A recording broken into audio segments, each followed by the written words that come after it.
नमस्कार, स्वागत है आपका एनबी न्यूज नेशनल में और मैं हूं आपके साथ रुचिका रावत और आप देख रहे हैं अपने उत्तराखंड के मुख्यमंत्री पुष्कर सिंह धामी ने हल्द्वानी के इंदिरा गांधी अंतर्राष्ट्रीय खेल स्टेडियम के मानस खंड हॉल में फेंसिंग एसोसिएशन ऑफ इंडिया द्वारा आयोजित एशियन कैडेट कप इंडिया 2025 के उद्घाटन समारोह में हिस्सा लिया। इसी के साथ मुख्यमंत्री ने खिलाड़ियों का उत्साह भी बढ़ाया और खेलों को बढ़ावा देने के लिए अपनी शुभकामनाएं दी। यह आयोजन देश में फेंसिंग खेल के विकास और युवा प्रतिभाओं को प्रोत्साहित करने के उद्देश्य से किया गया।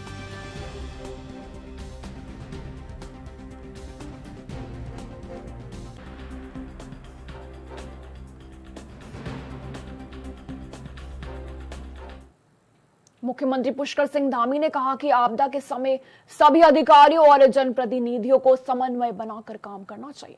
उन्होंने कहा कि आपदा किसी एक व्यक्ति या विभाग का विषय नहीं, यह सभी का सामूहिक दायित्व है। मुख्यमंत्री ने सभी अधिकारियों को निर्देश दिए कि आपदा प्रभावित क्षेत्रों में टीम भावना के तहत काम करें और प्रभावित लोगों की मदद करें। उन्होंने स्पष्ट किया कि उत्तराखंड के लोग एकजुट होकर इस कठिनाई का सामना करेंगे और राज्य को हर चुनौती से पार निकालेंगे।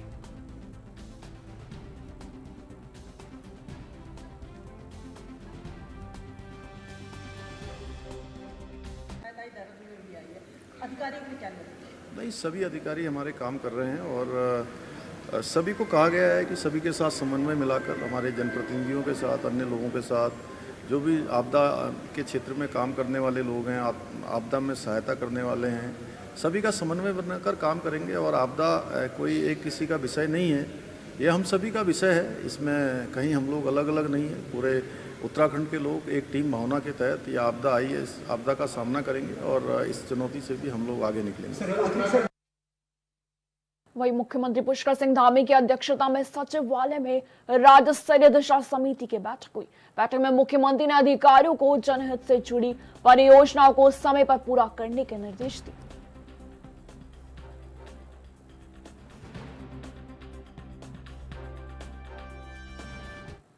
सीएम पुष्कर सिंह धामी ने गुरुवार को मसूरी रोड और केमाड़ी क्षेत्र का निरीक्षण किया। आपको बता दें, उन्होंने अधिकारियों को निर्देश दिया कि प्रभावित क्षेत्रों में राहत कार्यों में तेजी लाए और जल्द से जल्द सड़कों की मरम्मत कर यातायात भी बहाल करें। मुख्यमंत्री ने कहा कि प्रभावित लोगों को तुरंत आर्थिक सहायता और अन्य जरूरी सुविधा भी दी जाए। उन्होंने लगातार हो रही बारिश को देखते हुए वैकल्पिक मार्ग और राहत शिविर स्थापित करने के भी निर्देश दिए।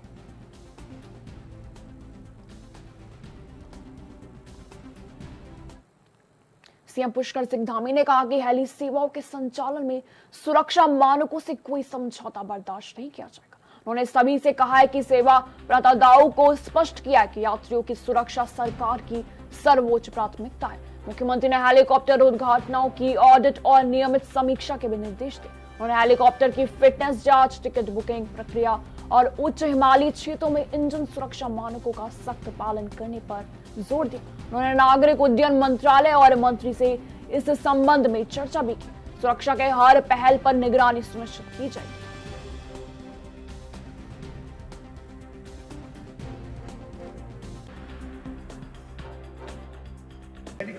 देखिए, सुरक्षा के मानकों का बहुत कड़ाई से इस बार पालन किया जाएगा और मैंने इस संबंध में भारत सरकार का जो नगर विमान का जो हमारा मंत्रालय है, सिविल एविएशन, वहाँ पर जाके उनके पूरे मंत्रालय के सभी अधिकारियों के साथ, डीजीसीए के साथ, सेक्रेटरी एविएशन के साथ और भी मिनिस्टर जो राम मोहन नायडू जी हैं, उनके साथ बहुत विस्तृत रूप से इसमें वार्ता की है और उसकी एक एसओपी भी बनाई गई है। सब लोग विपाडा, डीजीसीए सब मिलकर उसका संचालन करेंगे और 2 हमारे एटीसी भी जो है यहाँ पर स्थापित किए गए हैं, एक देहरादून में, सहजधारा में और एक सिरसी में। वो सब हमने यात्रियों की सुरक्षा को ध्यान में रखकर ही उसको किया है और हमारे लिए आज भी यात्रियों की सुरक्षा सर्वोच्च प्राथमिकता है और जो भी संचालन होगा उनकी सुरक्षा को ध्यान में रखकर। कैबिनेट मंत्री गणेश जोशी ने मसूरी देहरादून मार्ग स्थित शिव मंदिर के पास अतिवृष्टि से क्षतिग्रस्त पुल का निरीक्षण किया। उन्होंने बताया कि पुल पूरी तरह क्षतिग्रस्त हो गया था। लोक निर्माण विभाग ने मात्र 2 दिनों में बैली ब्रिज तैयार किया। मंत्री ने अधिकारियों और कर्मियों की सराहना की और मुख्यमंत्री पुष्कर सिंह धामी का आभार भी व्यक्त किया। उन्होंने कहा कि आपदा के इस घड़ी में राज्य सरकार हर प्रभावित परिवार के साथ खड़ी, लोगों की सुरक्षा और राहत प्राथमिकता बनी हुई।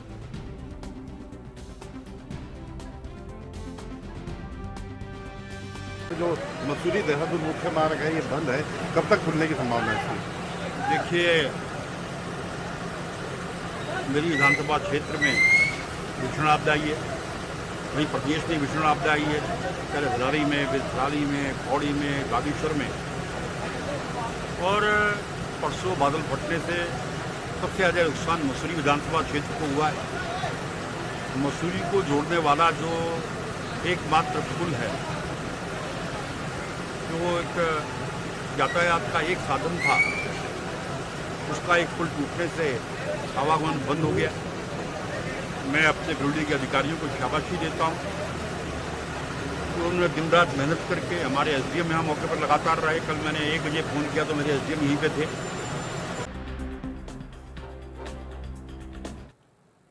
वही मानसून की बारिश पहाड़ से मैदान तक आफत बनी हुई। प्रदेश के कई क्षेत्रों में अतिवृष्टि से आपदा जैसे हालात बन गए और जान माल का नुकसान भी हो रहा है। आपको बता दें, मौसम विभाग ने देहरादून, टिहरी, पौड़ी, नैनीताल, चंपावत और पिथौरागढ़ में भारी बारिश से अत्यंत भारी बारिश को लेकर येलो अलर्ट भी जारी किया। शेष जिलों में भी गरज चमक के साथ तीव्र बौछारें पड़ने की चेतावनी दी गई। लगातार बारिश से देहरादून व आसपास जलभराव की स्थिति भी बनी हुई। इसी के साथ शनिवार से कुछ राहत के आसार जताए गए।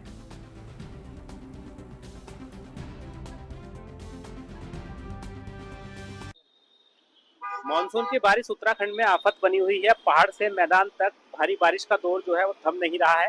अतिवृष्टि से जो है प्रदेश के कई क्षेत्रों में आपदा के हालात बने हुए हैं। और अगर बात करें तो लगातार जिस तरह से जान माल का भी कहीं ना कहीं उत्तराखंड के अंदर भारी नुकसान हुआ है।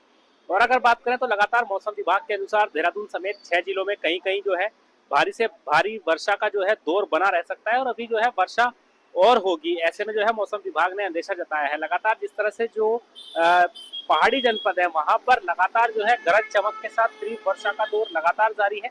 और शनिवार को भी जो है भारी से भारी वर्षा का अनुमान सभी जिलों में जताया गया है। लगातार अगर पर्वतीय स्थान है वहां पर ऑब्जर्वेटरी न होने के कारण भी वर्षा का सटीक अनुमान नहीं लगाया जा रहा है। तो ऐसे में अगर बात करें तो लगातार कहीं ना कहीं जिस तरह से देहरादून में लगातार भारी बारिश हो रही है और आसपास के क्षेत्रों में नदी नाले भी जो है भरकर चल रहे हैं और रात भर बारिश होने का पूरी तरह से अनुमान जताया गया है और हो भी रही है। लगातार मौसम विज्ञान केंद्र के अनुसार शुक्रवार को देहरादून, टिहरी और पौड़ी, नैनीताल, चंपावत और पिथौरागढ़ में कहीं कहीं भारी वर्षा का अनुमान जताया गया है। गर्जन के साथ आकाश से बिजली चमकने की भी पूरी संभावना है। देहरादून से कैमरा पर्सन दिनेश कुमार के साथ अभिनव नायक, एएनबी न्यूज। देहरादून जिला प्रशासन ने आपदा प्रभावित क्षेत्रों में राहत पहुंचाने के लिए एक महत्वपूर्ण कदम उठाया। आपको बता दें, मसूरी क्षेत्र के फुलेत, सरखेत, छमरौली, सिला और क्यारा जैसे गांव सड़क संपर्क कटने के कारण मुश्किल में थे। मुख्यमंत्री की अनुमति से प्रशासन ने एयरलिफ्ट के माध्यम से इन गांव तक करीब 700 किलोग्राम राशन पहुंचाया, जिसमें दाल, चावल, आटा, नमक और चीनी जैसी आवश्यक सामग्री शामिल थी। उप जिलाधिकारी कुमकुम जोशी की देखरेख में भेजी गई यह राहत सामग्री 60 से अधिक परिवारों के लिए।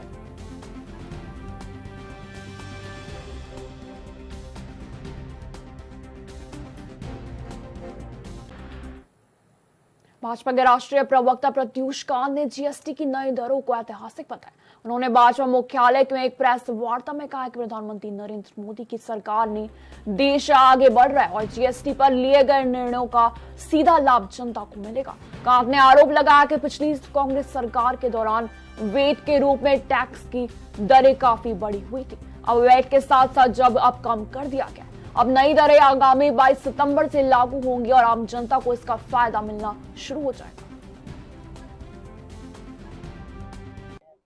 जीएसटी ये दिखाता है कितना ऐतिहासिक है और प्रधानमंत्री जी की सोच दिखाती है कि जब प्रधानमंत्री जी ने देख लिया, मोदी सरकार ने देख लिया कि हमारा जो टैक्स जीएसटी कलेक्शन है वो 180 लाख करोड़ से लेके जब 2 लाख करोड़ रुपया के स्टेबल हो गया, तो ये टाइम था लोगों को बेनिफिट देने का।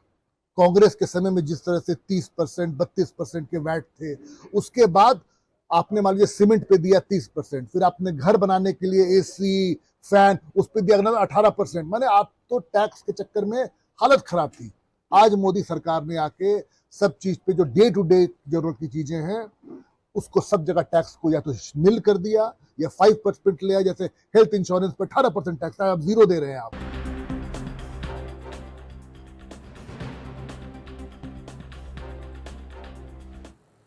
वहीं चमोली जनपद के थराली विधानसभा के नंदानगर क्षेत्र में भारी बारिश से काफी नुकसान हुआ है। नगर क्षेत्र के कुंतरी गांव में अतिवृष्टि के कारण 6 घर गिर गए, जिससे 8 लोग लापता हो गए।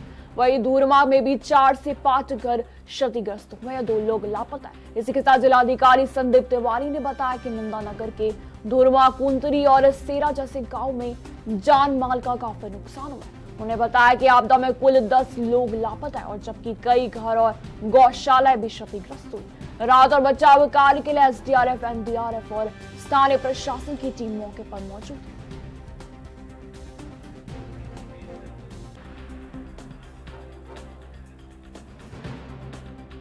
देख सकते हैं आप, ये चमोली में भारी बारिश से लगातार प्रशासन अलर्ट मोड पर है। नंदानगर की बात करें तो यहाँ पे करीब 10 लोग फिलहाल लापता बताए जा रहे हैं, जिसको लेकर एसडीआरएफ और एनडीआरएफ बचाव कार्य में जुटी हुई है। तस्वीर आप स्क्रीन पर देख सकते हैं। उत्तराखंड के चमोली में भारी बारिश से ये तबाही मची हुई है, जिसमें अब संदीप तिवारी जो यहाँ के विधायक है, प्रशासन के साथ अलर्ट मोड पर नजर आ रहे हैं। एसडीआरएफ, एनडीआरएफ की बात करें तो वो भी बचाव कार्य में लगातार जुटी हुई है। भारी नुकसान चमोली में हुआ है उत्तराखंड में।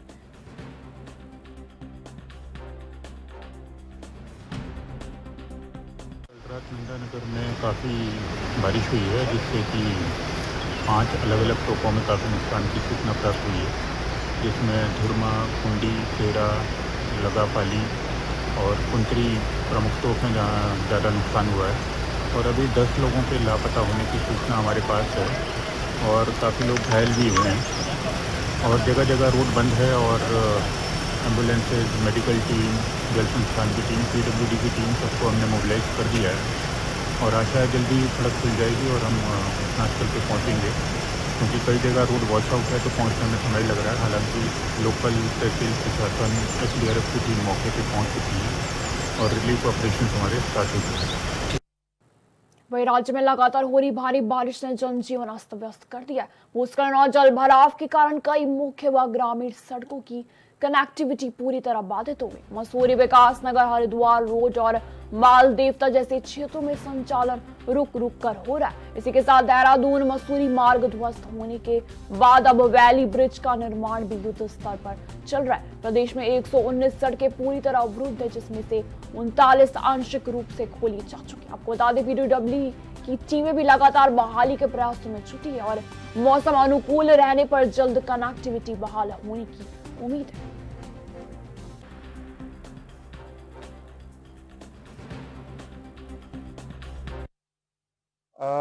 वैसे देखिए, अभी बारिश तो बहुत लगातार हो रही है और सड़कें जहाँ तक है पूरे प्रदेश में 119 सड़कें बंद हैं अभी तक, और उसमें भी 119 सड़कों में 39 सड़कें पार्सली खोल दिए गए हैं और लगातार विभाग जो है इस पे प्रयासरत है और लगातार जो है काम कर रहे हैं। हमारे जो है ऑफिसर्स भी साइट पे जा रहे हैं और स्थिति अभी जो है बारिश की चूंकि बहुत ज़्यादा है तो थोड़ा चैलेंज तो है ही, लेकिन हम लोग लगातार काम कर रहे हैं।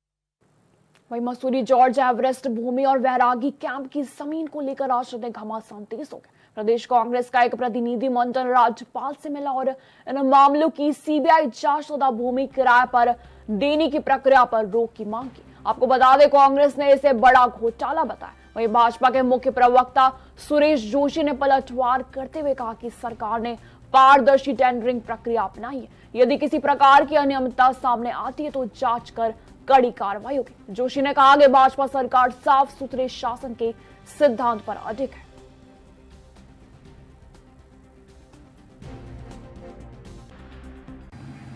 देखिए, विषय ये है कि प्रदेश सरकार के द्वारा एक साफ सुथरी नीति के तहत उसमें टेंडरिंग व्यवस्था कराई गई है और टेंडरिंग व्यवस्था के तहत किसी पार्टी को अलॉट हुआ है।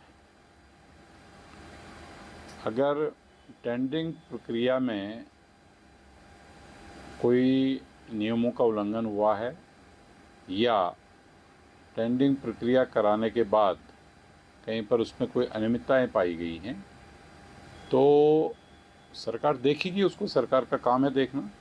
लेकिन मैं ये कह सकता हूँ कि भारतीय जनता पार्टी की सरकार में ट्रांसपेरेंसी के आधार पर सरकार काम करती है अगर कोई भी चीज़ गलत होती है तो गलत चीज़ को किसी भी कीमत पर बर्दाश्त नहीं करती है।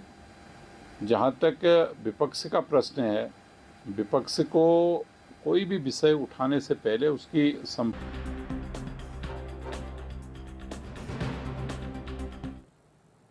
देहरादून में बादल फटने के बाद राहत कार्यों का जायजा लेने पहुंचे कैबिनेट मंत्री गणेश जोशी और डीएम समीर बंसल के बीच तनातनी की खबर सुर्खियों में।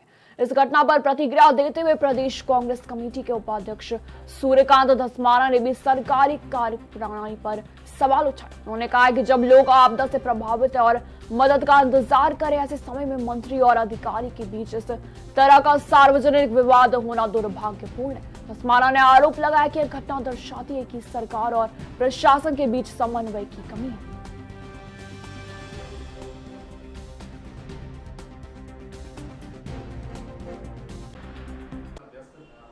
देखिए, पूरे चारों तरफ देहरादून में जिस प्रकार से तबाही आ रखी है, देहरादून में जिस प्रकार से प्राकृतिक आपदा 15/16 की रात को आई, पूरे देहरादून में चारों तरफ अफरा तफरी का माहौल, दर्जनों लोगों की मौत हो गई, हजारों लोगों के घर, व्यापार, दुकानें तबाह हो गई, लोगों के घरों में पानी घुस गया।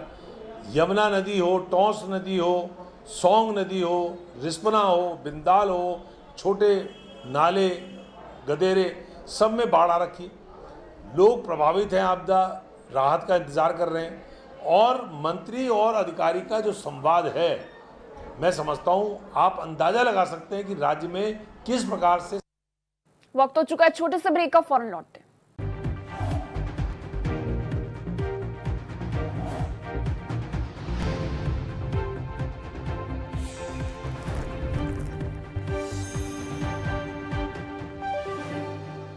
ब्रेक के बाद स्वागत है आपका। वही चमोली में कांग्रेस जिला अध्यक्ष पद के लिए रायशुमारी की जा रही, जहां कांग्रेस संगठन सृजन की पर्यवेक्षण आराधना मिश्रा ने थराली, नारायण बगड़ और देवाल के कांग्रेस कार्यकर्ताओं के साथ बैठक की। मिश्रा ने बताया कि वह अब तक चमोली जनपद में 8 बैठकें कर चुकी हैं और कार्यकर्ताओं की राय भी छान रही है। उन्होंने कहा कि इस अभियान का उद्देश्य कांग्रेस के प्रत्येक कार्यकर्ता को मजबूत करना है, ताकि 2027 के विधानसभा चुनाव में चमोली की तीनों सीटों पर जीत हासिल की जा सके। रायशुमारी के बाद एक मजबूत नेतृत्व के लिए पैनल भी तैयार किया जाएगा।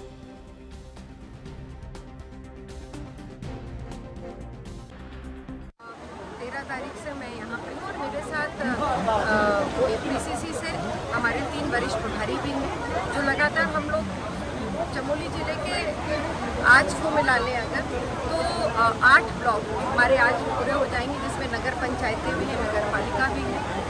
कल हमारे 2 बस शेष रह जाएंगे और जिस तरह का उत्साह कांग्रेस के कार्यकर्ताओं में और एक विश्वास इस संगठन सृजन कार्यक्रम के लिए है, वो मुझे एक नई प्रेरणा दे रहा है। मुझे पूरा विश्वास है कि जिस ध्येय से मुझे पार्टी ने यहाँ पे पर्यवेक्षक के रूप में AICC से भेजा है, मैं यहाँ पर लोगों से मिल रही हूँ और कम से कम लगभग 700-800 लोगों से।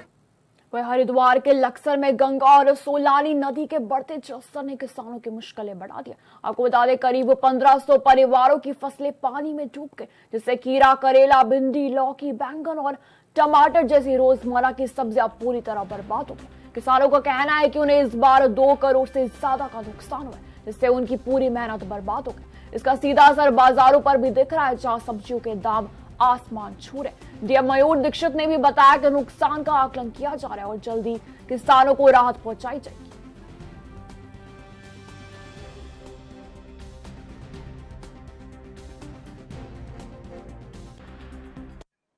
देखिए, लगातार बारिश होने से जो फसलों को नुकसान हुआ है, उसका हमने सभी तहसीलों में अभी शुरू में आकलन कराया था, लेकिन लास्ट के 5-6 दिनों में फिर से काफ़ी बारिश हुई है, जिसमें गन्ने की फसल के साथ-साथ अन्य जो हमारी रोज़मर्रा की सब्जियां हैं, जो फसल है, उन पर भी नुकसान की खबर आ रही है, खासकर लक्सर, खानपुर क्षेत्र से और कुछ भगवानपुर के क्षेत्र से भी। तो वहाँ पर उद्यान विभाग, कृषि विभाग और राजस्व विभाग का संयुक्त सर्वेक्षण कराया जाएगा और जो भी नुकसान हुआ है किसानों को, उसकी पूरी हम लोग उसको कंपनसेशन आदि की कार्रवाई करेंगे।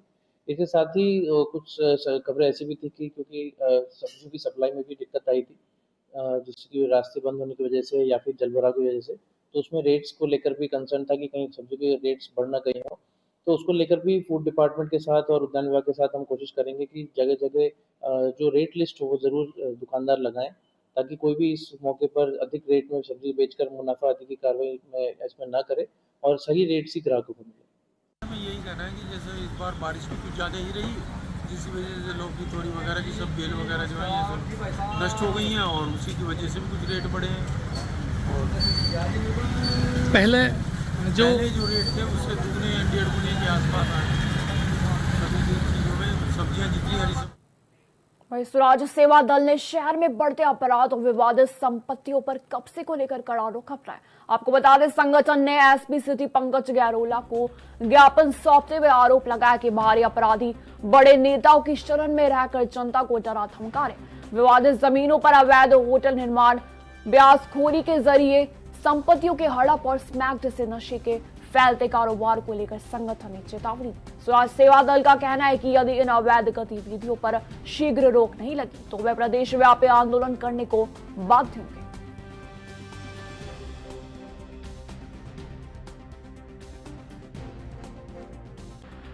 थाना श्यामपुर में गेंडी खादा क्षेत्र में एक मारपीट के 2 पक्षों में घटना हुई है, जिसमें अभियोग पंजीकृत किया गया है।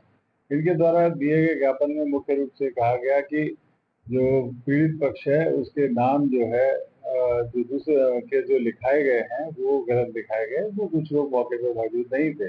इन्हीं बिंदुओं पर इनके द्वारा जो है जो वक्तव्य दिया गया, थाना प्रभारी को संबंध में निर्देशित किया गया है कि जो घटनाक्रम है उसकी वास्तविक और सही तथ्यों के आधार पर जाँच की जाए और जो वास्तविकता है उसके बाद जनपद के अंदर मैं तमाम ये देख रहा हूँ कि उत्तर प्रदेश में योगी राज में तो जो है कानून व्यवस्था बहुत अच्छी कर दी गई। जो बड़े बड़े माफिया थे उनको या तो भगवान के घर पहुँचाया गया या फिर जेल की सलाखों में डाला गया। तमाम बाहर से, हरियाणा, उत्तर प्रदेश से, तमाम जगह से जो बड़े बड़े माफिया हैं वो उत्तराखंड को अपनी संरक्षण स्थान बना रहे हैं और यहाँ पर आकर के जो जमीन है उनको विवादित बनाने का काम कर रहे हैं। विवादित जमीनों में जो है अपना आकाओं को खुश करने के लिए लोगों को डरा धमका रहे हैं। तो आज हमने एसपी सिटी महोदय को भूपतवाला या तमाम हरिद्वार में जहाँ भी जो विवादित जमीन है उसकी पूरा एक डाटा खाका तैयार करके उसकी गोपनीय जाँच या एसओजी द्वारा जाँच करवाई जाए और उस पर जितने भी माफिया जो नेतागण इन्वॉल्व हैं उनके खिलाफ एक रिपोर्ट प्रेषित की जाए शासन को, सरकार को।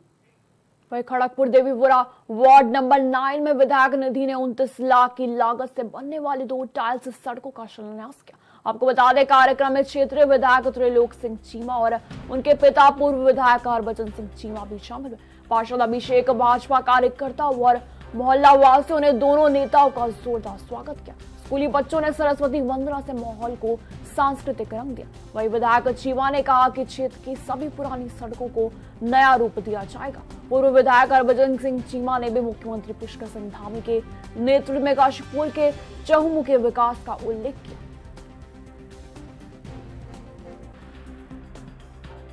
हम लोगों ने मैंने और पूर्व विधायक जी ने 2 सड़कों का खड़गपुर में शिलान्यास किया है। इसमें एक सड़क जो है 155 मीटर की है जिसकी लागत 19 लाख रुपए की है और दूसरी 75 मीटर की है टाइल रोड है जिसकी चौड़ाई 3.5 मीटर है। ये लागत 10 लाख की है। ये दोनों सड़कों का आज हम लोगों ने शिलान्यास किया है। इसका काम शीघ्र शुरू हो जाएगा और इसको कोशिश करेंगे कि जो डेट ऑफ कंप्लीशन है जितनी जल्दी हो सके। विधायक जी क्या मानते हैं कितनी सड़कें और जो है बनने आपके नज़र में किस तरीके से और बननी चाहिए और क्षेत्र की? देखिए, ऐसा है जैसे जैसे ऊपर से फंड रिलीज हो रहा है हम उस फंड को होल्ड नहीं कर रहे हैं। जितनी जल्दी फंड आ रहा है वैसे के वैसे साथ के साथ शिलान्यास करके अपनी आगे का ये सड़कों का जाल कोई आज मेरे लिए नई बात नहीं है। सड़कों का जाल नहीं मैं कहता, मैं तो कहता हूँ कि जितना कर सकते हैं ज़्यादा से ज़्यादा हम 2002 से लेकर के आज तक हर गांव की एक एक कोने की सड़क भी मेरे पाँव के नीचे से निकली है। बहुत ज़्यादा काम खड़गपुर देवीपुरा में काफ़ी काम हो चुका है। गांव वालों से पूछो वो तो बताते हैं कि कितना काम हो चुका है। लेकिन फिर भी अब क्योंकि करीब जो जिन खड़ंजों को 15 साल हो गए, 20 साल हो गए, उन खड़ंजों को का आज नवीकरण कराया जाना जरूरी है। उन खड़ंजों को आज से हम उन खड़ंजों को टाइल रोड बनाने के लिए हम लोग तैयारी की है और 2 सड़कों का आज उनमें से निर्माण भी हमने कर दिया। निर्माण शुरू हो जाएगा। ये सड़कें फिलहाल मेरे साथ इस बुलेटिन में इतना ही। दीजिए जाने की इजाजत। नमस्कार।